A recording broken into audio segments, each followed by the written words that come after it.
Greetings, Basketeers. Today we're going to multiply some more riffs. Download the PDF in the description to follow along. So this is the 5th lesson in the series, but you can start here if you want. Don't run away, please. Because we're going to look at some ways to take a single lick and turn it into many different licks. The point is not to just learn the lick I'm going to show you and do the things we do, but to do it with your own licks so that you have lots and lots of ideas to play with so you don't get stuck when you're improvising or be afraid to do it in the first place. Aight! So the lick that we're dealing with here today, same one we've done the last several lessons. We're just going D, C, B, G, D, C, B, G. And more important for today's lesson, the way we've been doing it every time is starting on beat 3 as 16th notes, 3E and 4E and because what we're doing today is rhythmic sequencing and rhythm tweaking. But mostly the sequencing thing. We talked about note sequencing, which is where we take the idea and then scoot it up one scale degree at a time, etc., etc. This is the rhythmic version of that. So we've been starting it at this point in the bar on beat 3. Well, there's 15 other 16th note positions in the bar that we could start it on. So what you do is you take the entire thing, keep the relationships, rhythmic relationships within the riff intact, and just scoot it over to a new position in the bar. So we've been playing it like this, starting on beat 3, 1, 2E and a 3E and a 4E and a. So it's 8 16th notes, right? Well, what if I scooted over one, started on the of 2, okay? So instead of on 3, we're going over to the of 2. 3, 4, 1, 2E and a 3E and a 4E and 2E and a 3E and a 4E and rhythm sequencing. Okay, try this with me. So same lick starting on the of 2, 3, 4. Here we go. 1, 2E and a 3E and a 4E and. Let's do that one more time. 1, 2E and a 3E and a 4E and. Okay?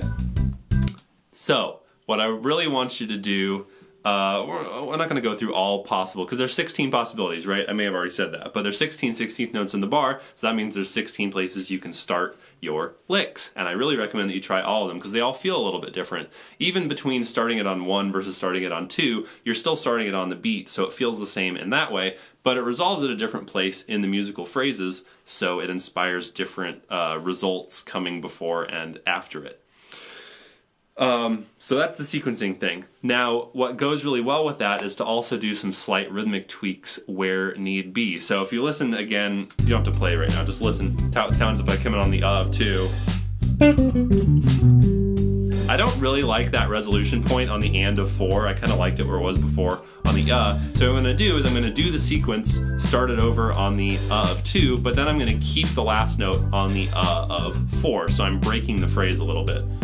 1, 2E and a 3E and a 4E and a. Okay, so I'm basically turning the penultimate note. I love that word. I learned that in high school and I've never stopped liking it.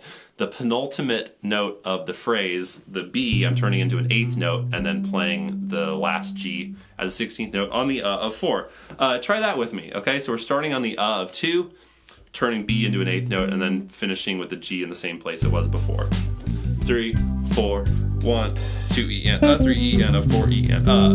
2, 3, 4, 1, 2E and a 3E and a 4E and a. Okay, so you could do that. So that's all I wrote out, but I'll demonstrate a couple more. What if I started it on, what if I go one more? I start on the and of 2. 1, 2, and a. 3, 4, 1, 2, and a. So, sounds different, right? So many things you can do with that. I really recommend that you practice that and then do rhythmic tweaks as needed to really make it sound good to you. You can also do rhythm tweaking without incorporating the sequencing concept, okay? So I could just take those same notes. Again, I'm only doing rhythmic tweaks in this situation. I'm not changing the notes or the order of the notes or the octave placement. I'm just gonna randomly pick a new rhythm that I like the feel of. I think the first one I wrote out here sounds like this. 3, 4, 1. Okay, so same notes, same order, but different division of rhythms. Or I could also do this one. This is the second one I wrote out. 1. Try to play that a little bit better. Okay, same notes, different actual rhythm, which is different than the sequencing where the rhythm is the same, just shifted over to a new starting point.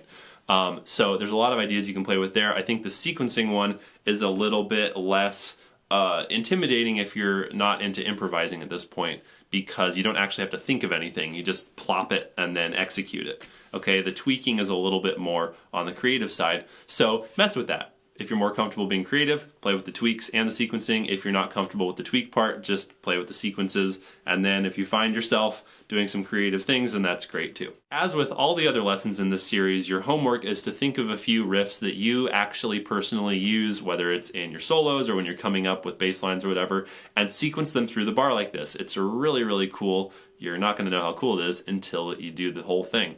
And also just play with some free rhythmic tweaking. Take a thing you normally play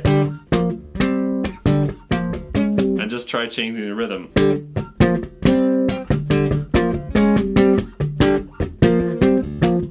And just make a new thing out of it, okay, with the same notes. It's really cool. This is a really great thing to do with slap patterns in particular, because they're so rhythmic and because we tend to always start everything with our thumb and never with a pop or a hammer on.